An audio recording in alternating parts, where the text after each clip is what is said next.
A week or so ago, I was driving down to Texas. It was a long drive, one that would take 2 days unless I drove nonstop throughout the night. However, I was eager to reach my destination and I chose to tough it out for the sake of getting there sooner. The drive started out relatively normal. I drove for a couple of hours south and I felt good. I had my music cranked and a cooler full of energy drinks in the passenger seat. When I saw the sign saying, "Now entering Tennessee," I thought I was making record time. I must have forgotten to watch the clock though, because the sun began to set. I was partially confused, mainly due to the fact that I had left earlier in the day, but I disregarded it as the idle distractions I'd created for myself to pass the time faster being the cause. Something else I noticed was the open freeway. Normally I would expect to see many vehicles all traveling to different places, but instead, I seemed to be the only one out and about. Still, I wasn't feeling tired and I had already committed to driving straight through the night even if things seemed strange. But as I drove on, I realized that the sun had set far too quickly, and with the lack of vehicles on the road, it looked like I was driving in a void. The blackened world around me was only illuminated by my high beams, but I could only see perhaps 15 feet ahead of me. There were a few normalities like guardrails and mile markers, but if something were to appear in front of me, I'd likely hit it because of my lack of visibility. So, I pulled over. My vehicle came to a subtle halt on the side of the freeway and I turned on my emergency lights. Realistically, I knew it wasn't a fog, it was just dark, darker than the world behind my eyelids. I suppose I wanted to see another car pass by before I concluded that something had gone wrong. But none came. I waited for more than 20 minutes and not one car or truck barreled down the freeway. I decided to roll my window down and allow some fresh air into my car. Plus, I was slightly panicking because I did have somewhere to be and this was taking up precious time. Suddenly, the engine shut off. Even the accessory power had gone cold. I performed some percussive maintenance by smacking my hand against the dash as if it would magically fix everything, but it obviously didn't. Then, I heard a quiet ticking sound. You know the sound your fingers make when you tap them against a table? It was like that, but instead of the soft fleshy contact you'd get from the skin of your digits, it was more like the clicking of nails against plastic. My intuition told me it was coming from under the hood and therefore I'd have to step outside. But just as I was about to open the door, I almost had a heart attack because hanging over the trim of the windowsill was a hand. I freaked out and flung myself into the passenger seat on top of my cooler. The hand was tapping its pale white fingers against the inner part of my door, and after my initial fear died down, I thought that it may have been someone looking to help me. Foolish, I know, but I did have my four-ways on. A part of me knew full well that another vehicle hadn't pulled up behind mine while I was distracted by the engine malfunction, but I still inquired, "Hello, who's there?" The fingers stopped moving and the hand slipped down slowly over the side of the door out of sight. I waited while trying to catch my breath before asking again, "Hey, who's there? Why are you messing with me?" No sound, not even crickets responded to me. I turned my head to peer out of the rear window and couldn't see anything, which made me wonder more as to who was outside of my car. My ear was pressed against the passenger window, and just as I was about to slide back into the driver's seat, I heard the tapping a second time right next to my ear. I nearly got whiplash from the speed at which I turned my head to look out of the window. There wasn't anything there, in terms of a tapping hand. However, there were fingerprints left in the condensation on the outside of the glass. My heart raced and I crawled back into the driver's seat and tried to stupidly roll the window up, even though I quickly realized that was futile. Then, I started to hear footsteps in the gravel on the side of the asphalt, but when I looked in my mirrors, I saw nothing. That was until my headlights came on without warning. They flashed brightly ahead of me and illuminated the figure of a human standing directly in the light. But I couldn't see who it was because they were missing their head. The headless torso held out its thumb as if it were hitchhiking. However, it only did so for a moment before beginning to approach my vehicle. I tried to start the engine, but for some reason my key wouldn't crank, and then I thought, if the headlights are on, then surely I should be able to at least roll the window up. It moved slowly, the body that is, towards me with a shambling, unstable gait.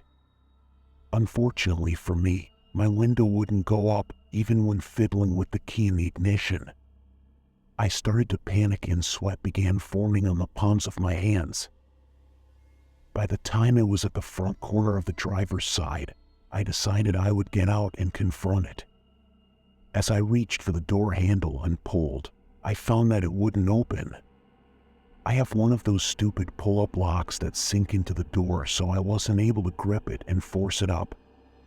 The electronic unlock didn't work either, so my only option was to climb out of the window. The problem was, it had already reached my side mirror. There was no way I would be able to crawl through the window without that thing grabbing me, so once again I slid into the passenger seat with my feet poised to kick if it tried to worm its unnatural way inside. From there I could see it was a masculine body that was exceedingly tall, and it wore a gray sweatshirt laden with holes. It had scuffed pants with tread marks denoting a tire had crossed over them at ludicrous speed. If I had to guess, I'd say they had been run over. As it tried to reach its arm inside, I kicked it away. It didn't appear to have much more than primal instinct because it stumbled back and took some time to regain itself. Still, regardless of the fact that it was a brainless walking corpse, I was still terrified. When it reached inside the second time, I scooted myself towards the driver's seat and forcibly jammed my foot against its chest, sending it falling to the ground. I used the opportunity to get out of the car via the open window and run around to the trunk. I couldn't open it without the key, which I had stupidly left inside, but at least I could get away. But as it rose to its feet, I felt an immense pressure in my head as if someone were squeezing my brain. My vision became blurry and different parts of my body burned with a fiery intensity. Every time I tried to move one of my limbs, I couldn't, and the paralysis weaving its way throughout my body made me an easy target. The headless torso continued shuffling its disjointed feet in my direction with an outstretched hand, but the other was held low with its thumb out. Suddenly, my faculties snapped back into my control, and I was able to avoid its mindless descent by stepping to the other side of my vehicle. I don't know what made me think the car would start if I tried again, but despite my former failures, I awkwardly jumped inside and turned the key. My eyes widened with joy when the engine turned over, followed by the familiar rumbling of the vehicle running. I threw the shifter into drive and slammed my foot on the gas without hesitation and sped off into the dark. I thought I was in the clear and my breathing slowly returned to normal. It was odd that some strange part of me thought that maybe it was just a ghost that was asking for help, but that was highly improbable, and now I know that wasn't the case. The freeway was still obscured by the all-encompassing darkness, but I didn't care. I just kept driving. Then my heart skipped a beat because standing on the side of the road was the headless person. I drove by but couldn't see them in my rearview mirror due to the darkness. I took a breath and drove on without trying to think about it too much while taking a look at my clock to see what time it was. It read midnight. Great, I said aloud, still maintaining a relatively high speed. My hands were firmly gripping the steering wheel and I kept thinking it was over, but I was wrong again. Like before, I saw the body standing adjacent to the freeway with an outstretched thumb. It started walking into the road as if it were trying to be hit. I avoided it and continued on, completely freaked out. I took a peek in my rearview mirror and I could have sworn it was sitting in my back seat, but as I quickly glanced over my shoulder, it was just an empty seat. My paranoia was somewhat satiated when I saw it again, but now I was holding something in the hand that didn't have its thumb out. As I drove by, I narrowed my eyes to see it closer. It was holding a smiling head. At this point, I was close to fainting from the fear. I just wanted this horror loop to end, but as that thought crossed my mind, I heard something heavy fall onto the roof of my car. I jumped in my seat, startled by the sound, and looked up. Obviously, I couldn't see anything, but I could hear movement and I could sense the weight lurking above.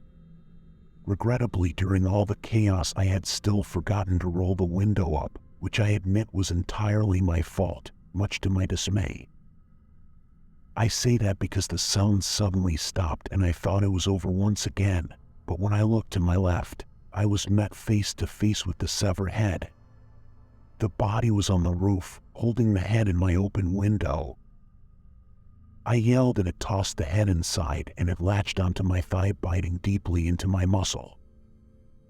It laughed maniacally, and I nearly crashed trying to deal with both the head and keeping my vehicle on the road. I yelled out in pain and began pounding my fist against the back of the head. Luckily, one of my attacks dislodged it from my leg and I grabbed onto it with my free hand before throwing it out of the window. All at once, the darkness lifted and I was able to see the head bouncing down the freeway in my mirror, followed by the body it belonged to sliding off my roof only to tumble on the road.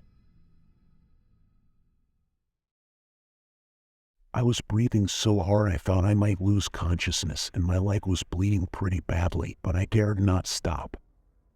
I started to see other vehicles, and that's when I finally allowed myself to feel any sort of relief. The events I had experienced shocked my system, and I decided I would pull off at the nearest town and get a motel for the rest of the night. When I found one, the lady at the counter said, "Your face is so pale. Are you okay?" I looked deeply into her eyes and said, "There was a man, or rather, a body on the freeway, without a head. It terrorized me and nearly killed me." She stared at me for a moment before bursting into laughter. "Oh, you young people. You always have the craziest stories, although I do seem to remember someone else saying something about a body on the freeway once."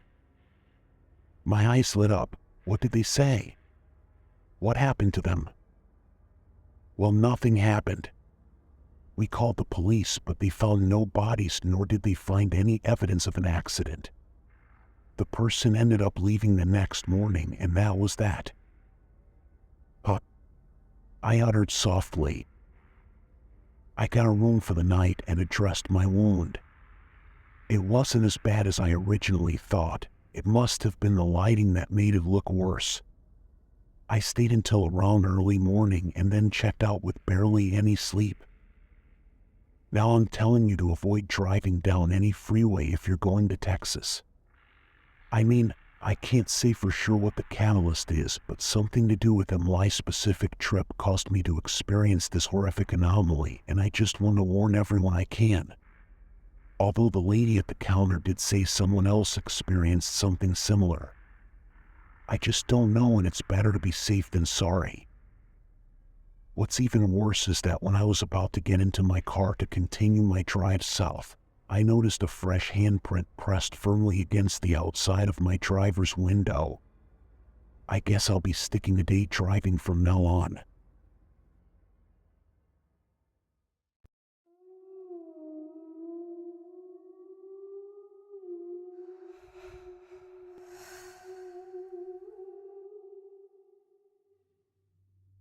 I've always suffered with insomnia. Even from a young age, like 9 or 12, it's always plagued me. I usually just stay up doing meditative things until I fall asleep. That's before I got my car and driver's license. Now I just take long drives to the rural parts of my county where the woods and farmland are. No one is ever out on the road, so it's very peaceful. With that being said, it doesn't mean I'm alone on those dirt roads. The things I've seen have both horrified and intrigued me. I'll share a few experiences I have had on these stretches of lonely road.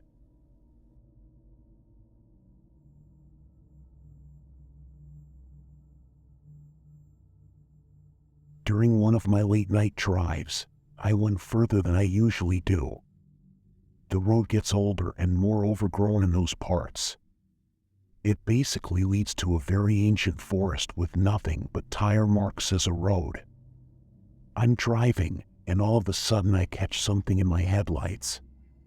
A tall humanoid figure covered up by the bushes, facing a tree with its arms by its side, Blair Witch style. I've seen stuff like this before, so I just take a mental note of it and continue on exploring. For context, the things you encounter out here at night aren't necessarily hostile. They won't mess with you if you don't mess with them. I didn't see that particular figure for the rest of the night, and I didn't get a good look at them because of the bushes covering them. All I knew at the time is that they were tall as shit. I'm talking making basketball players look scrawny. Other than its freakish height, the proportions were all out of whack. One shoulder was huge and beefy but had a twig-like arm attached to it, and the other shoulder was thin but had a bodybuilder arm at the end of it. That night was pretty uneventful, so I decided to head back early and try to sleep. The next night was much more interesting. As per usual, I couldn't sleep, so I hopped on my car and drove to the rural dirt roads. I decided to head back into those deep woods to see if I could see that weird tall figure again. I'm driving slowly down this forest for 30 minutes, radio off, dead silent woods, and I don't see a thing. Which is pretty uncommon not to see something weird. I closed my eyes and sighed, running my fingers through my hair. When I opened them, the figure was there. Misshapen body, arms at its sides, facing the opposite direction. It was directly in front of my headlights, and I got a better look at it. This thing was wearing a filthy dark green trench coat with some torn brown jeans and boots splattered with mud. The figure's legs were also misshapen and uneven. One leg was swollen and was as thick as a car tire, while the other leg was literally just skin and bones. The hair on the back of its head waxed patchy and looked like a failed buzz cut. It stretched out its skinny arm like it was getting ready to point at something to the side. The figure's hands made finger scissors that opened and closed. I sat there, completely in shock. My heart sank with the realization it was mocking me. A while back in school, I got bullied by this asshole who called me Snip Snip and would constantly make the same scissoring motion with his fingers. He called me this because, well, I'm a trans girl. I grunted in anger and gestured for this thing to move to the side. Its back was facing me, so it didn't see. I had serious thoughts of running this thing over, but I remembered. If I don't mess with them, they won't harm me. I just drove around it and didn't dare look in the rearview mirror to see its face. It was facing backwards for a reason. I still see it from time to time, and it always is mocking me with gestures, mimicking something painful from my past. Sign language to mock my sibling who went deaf from an infection, waving a fist around violently to reference my physical ex, the gesture of holding a cigarette to make fun of my aunt who died of lung cancer, etc. This thing really just pisses me off more than anything. Its mutated-ass body is kind of unnerving though.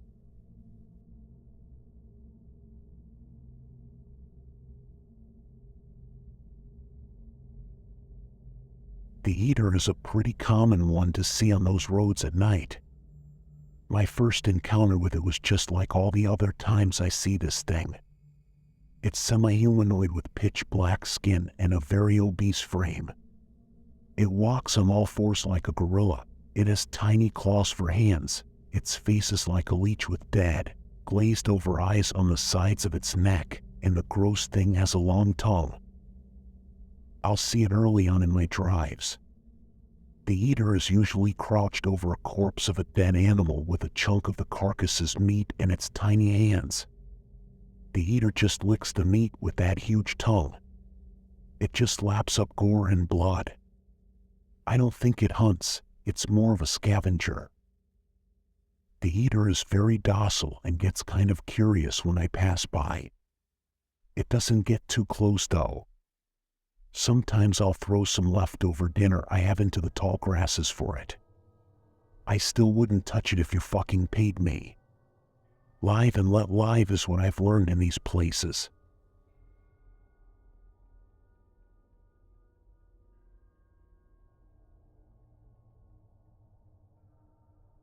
Skinless is one of the more dangerous things out in those woods. Whenever I see her, I immediately turn around and go straight home. She's a skinless woman, hence the name, in a white dress soaked in blood. Her flayed body is always bleeding, and she has a large butcher's knife clenched in her hand. She appears in the tall grass and will stumble towards your car slowly. She's slow, but she will catch up eventually. Skinless will stand by your driver's side window and tap her knife against the glass. She'll ask you if she's beautiful in a voice that echoes through your soul.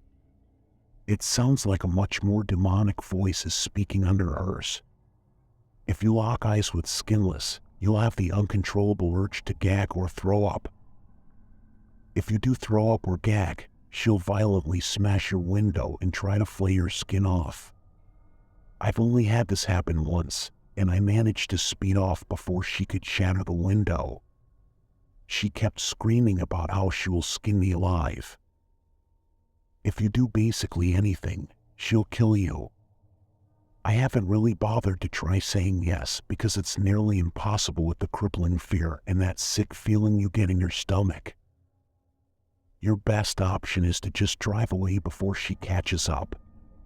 Once you get out of those grasses into civilization, you're pretty much fine. I may write about my first encounter with Skinless in a separate post. If you see her in the distance, just turn around and don't look back.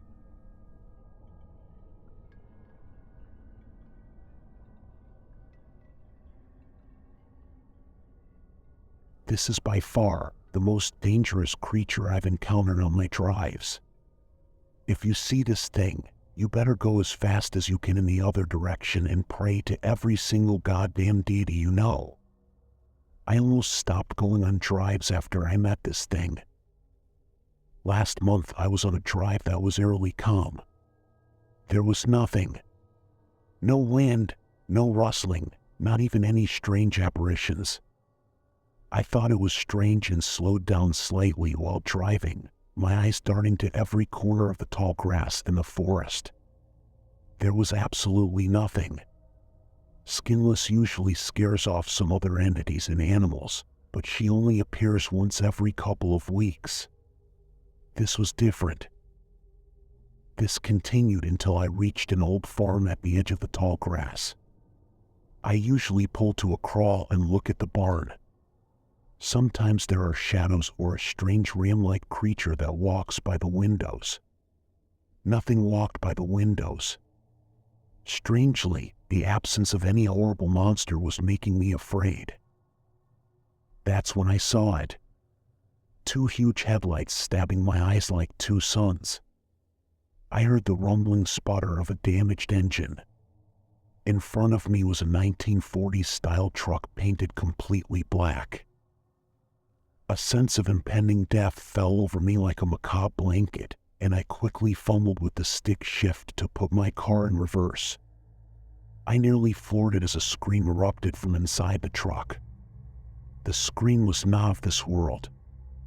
It ripped all the joy I had in my heart out and into the starless night. Whatever was driving that thing was pure evil. It was an ancient force of malice, like the boogeyman or the devil. The truck engine growled, and it peeled after me while I was in reverse.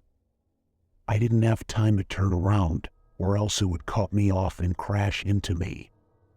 Eventually, I reached a clearing where I could turn around by putting all my weight into turning the steering wheel. I zoomed down the forgotten stretches of road with the truck in hot pursuit. My radio came to life with a piercing roar of static. It played an audio that still haunts me to this day. A woman was screaming in pure fear. A deep, primal howl of pure dread. In the background of her screams was that old "Here Comes the Boogeyman" song. A masculine voice could also be heard mumbling as there was a slicing sound, and the woman's screams somehow got louder. I peered into the rear view again to see another horrible thing. 2 huge pale arms that were 6 feet long coming out from beneath the black truck.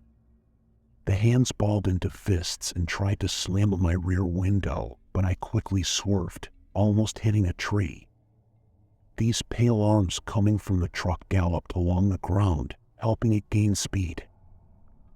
I soared out of the old roads and pulled onto a modern street and slammed the brakes at a gas station. As I caught my breath and refueled from that horrifying experience, I noticed my radio was spewing a choppy static that sounded like a dying moan.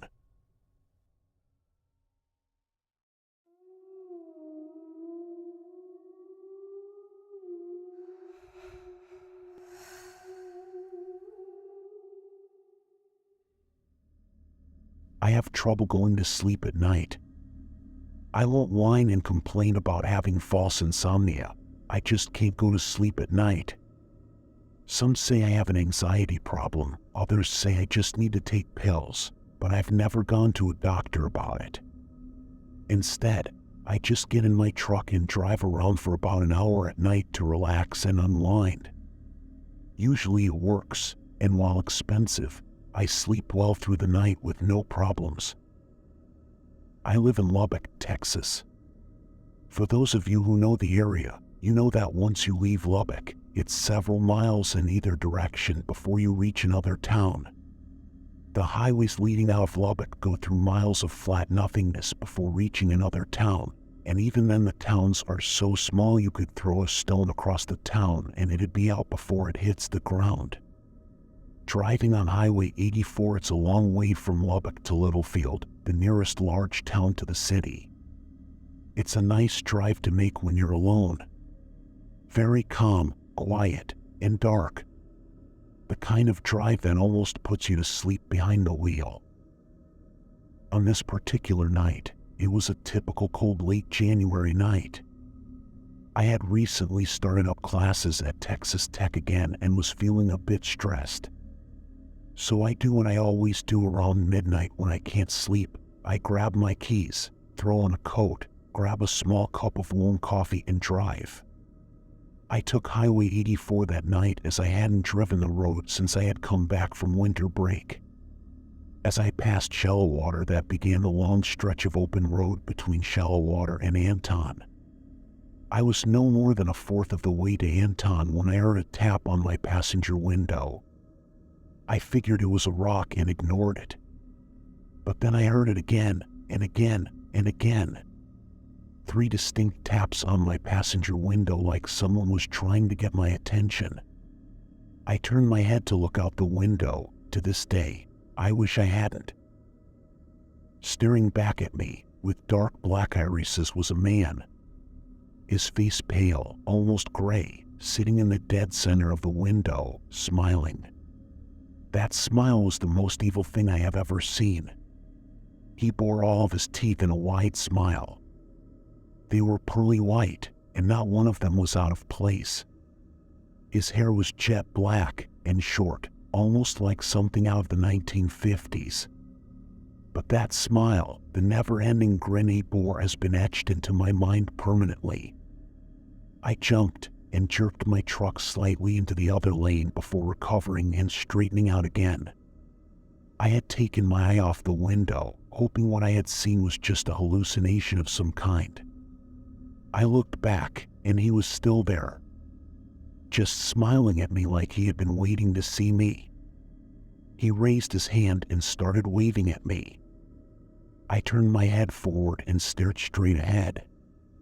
I jerked my truck into the left lane and then swung it back into the right. But I didn't look to see if he was gone. I was too afraid to look. I kept telling myself to keep my eyes on the road and find a place to turn around. Then I see something out of the corner of my eye.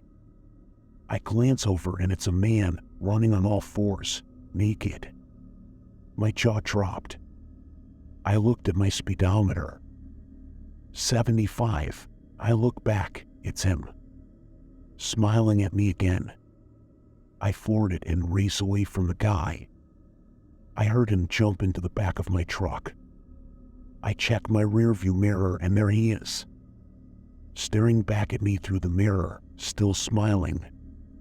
I'm almost in tears. I just want him to go away. I find a turnaround, slam on the brakes and check my rear view. He never moved.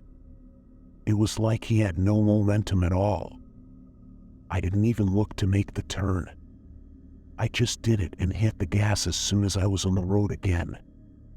I can't even be bothered to do the speed limit. As far as I'm concerned, this was an emergency.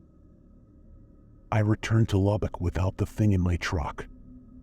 I know this because as I turned onto my street, he was standing on my front porch, waving to me.